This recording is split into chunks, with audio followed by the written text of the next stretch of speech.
Monsieur Tapsoba, bonjour. Bonjour, Monsieur Barrault. En Afrique, habituellement, quand on évoque le sigle FMI, on pense aux politiques d'ajustement structurel des années 80 et 90. Selon vous, qu'est-ce qui a véritablement changé dans les rapports entre cette institution de Bretton Woods et le continent africain depuis? Le FMI a beaucoup évolué. Le FMI n'est plus ce qu'elle était. Il faut peut-être remettre les choses dans une perspective historique. Au début, pourquoi le FMI proposait des programmes aux États africains? C'est bien parce qu'il y avait des difficultés budgétaires, des difficultés de financement. Alors, c'est tout comme toute famille. Lorsque vous avez des problèmes de financement, il faudrait trouver des moyens pour résoudre le problème. Et dans le cas des États, la seule institution qui peut prêter de façon rapide et flexible, c'est bien le FMI. Donc, dans ce cadre-là, beaucoup d'États africains, après le retournement de conjoncture sur les marchés internationaux des matières premières, la crise de choc pétrolier de 1970 qui a découlé à la baisse des cours miniers, des cours des matières premières, on s'est retrouvé dans des difficultés financières et beaucoup d'États se sont mis à suivre le programme FMI. Donc voilà un peu d'où vient l'histoire du PASS.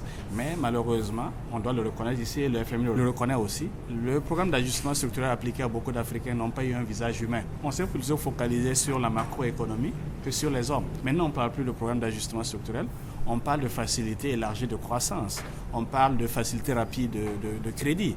Et c'est plus dans une dynamique de croissance, une dynamique de réduction de pauvreté, de vie sociale. Burkina Faso, par exemple, depuis au sortir de la révolution, on est sous programme avec le FMI. Beaucoup de réformes sont passées à cause du FMI. Et beaucoup d'argent arrive dans le pays à cause du FMI. Quoi qu'on dise, lorsqu'on a un programme du FMI, ça draine des fonds, ça draine l'aide extérieure, ce qui est très important. Pour donner une image, le budget de Burkina Faso est financé au tiers par l'aide extérieure, ce qui est important. Et sans programme de FMI, il va être difficile de décaisser. On connaît d'autres pays qui sont orphelins de l'aide et qui souffrent. Mais il faudra relativiser. Il n'y a pas de perfusion FMI à jamais. Et l'idée du FMI même, à la base, c'est aider les pays à s'en sortir. Donc, une fois qu'on prend le train, et qu'on s'estime capable de ne plus avoir besoin des financements FMI, on peut évidemment aussi passer à d'autres types de programmes où on ne demande pas d'argent, c'est plutôt un dialogue. Par exemple, le Rwanda en fait.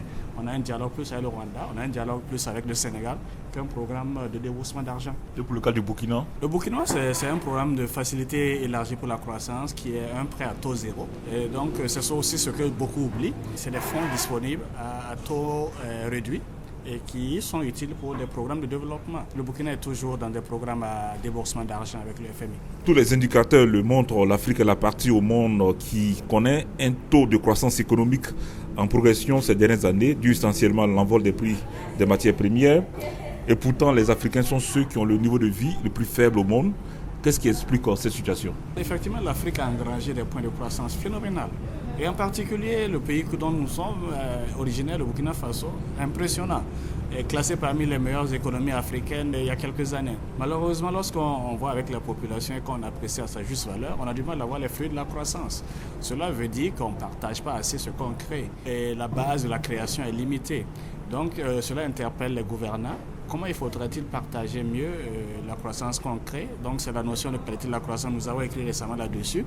Et l'idée, c'est qu'il faut une croissance plus inclusive qui entraîne du monde, qui est partagée et qui est durable. On doit avoir une classe moyenne forte. Selon les données des institutions financières internationales, le Burkina Faso est l'un des pays africains qui a connu ces 10 dernières années, vous l'avez dit tantôt, une forte croissance, mais seulement, elle n'a pas empêché les événements de fin octobre. Cette croissance avait-elle réellement un impact sur les conditions de vie des populations? On a beau trouver des raisons politiques à la crise actuelle, mais je pense que la raison est beaucoup plus fondamentale que cela. C'est plus un problème de gouvernance économique. Ça veut dire que le Burkina Faso, il y avait toute une génération qui était un peu brimée dans le sens économique, je veux dire. Donc cela a été la raison fondamentale qui a généré l'insurrection, selon moi, en prenant l'angle économique. Certes, il y a des problèmes politiques qui se sont greffés, mais lorsqu'on a une population jeune et qu'on ne partage pas assez la croissance et qu'on ne crée pas assez d'emplois pour cette jeunesse-là, on se retrouve à des conséquences qu'on a. Le printemps arabe nous a montré. C'est plus le conflit générationnel, le partage économique au niveau entre générations, la transition, comme l'ancienne génération pose les jalons pour la nouvelle génération, qui est problématique. Rappelons-nous l'époque du CNR.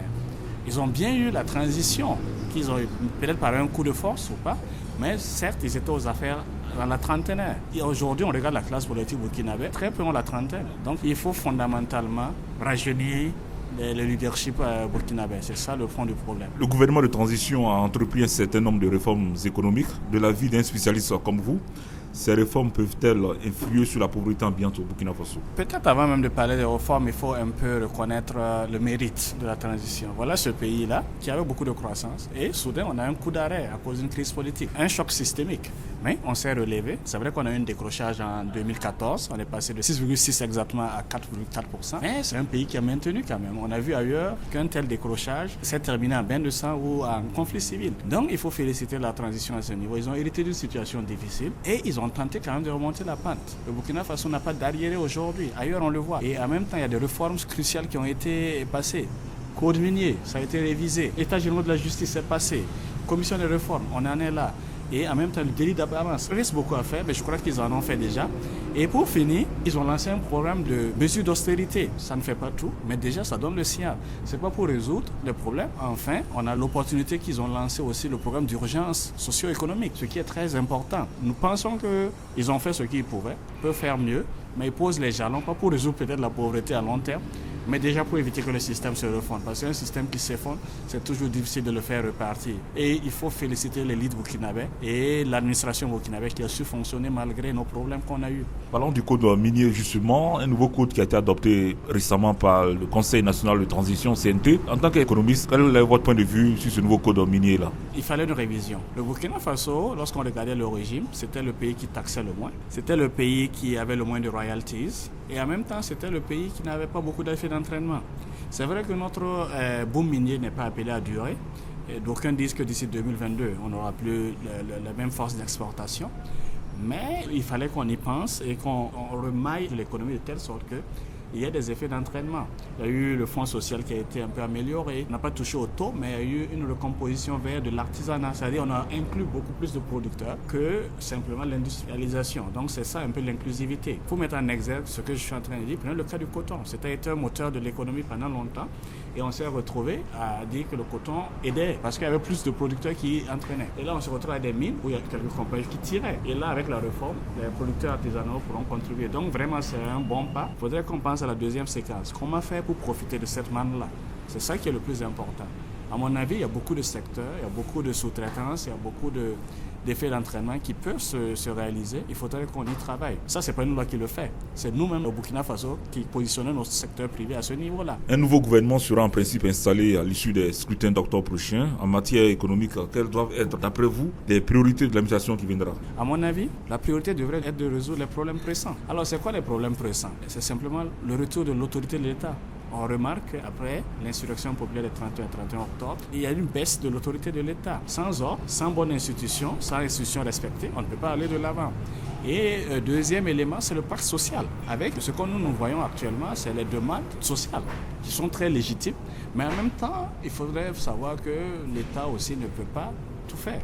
Donc il faudrait un dialogue entre l'État et les syndicats pour avoir un pacte social. D'autres économies nous ont montré lorsqu'il y a un pacte social fort qui permet d'assurer l'ordre, pas de troubles, de grèves et autres, on arrive à avancer. Alors, autre problème pressant, c'est le problème d'énergie et d'eau. Dans toutes les grandes villes, même les régions rurales, on vit. L'offre est insuffisante et elle n'est pas de qualité. L'autre élément que nous pouvons ajouter, c'est le problème simplement de foncier. Il faudrait penser comment on peut résoudre ça. Si on finit les problèmes pressants, il faudrait s'attaquer aux problèmes structurants. C'est-à-dire qu'on doit structurer l'économie pour les 5 ans ou 6 ans à venir. Il faut regarder au niveau des politiques sectorielles. Je reviens encore sur la politique énergétique. La politique d'eau, c'est très fondamental. Et aussi l'autre élément qu'on a, ce sont les politiques de santé et d'éducation, le capital humain.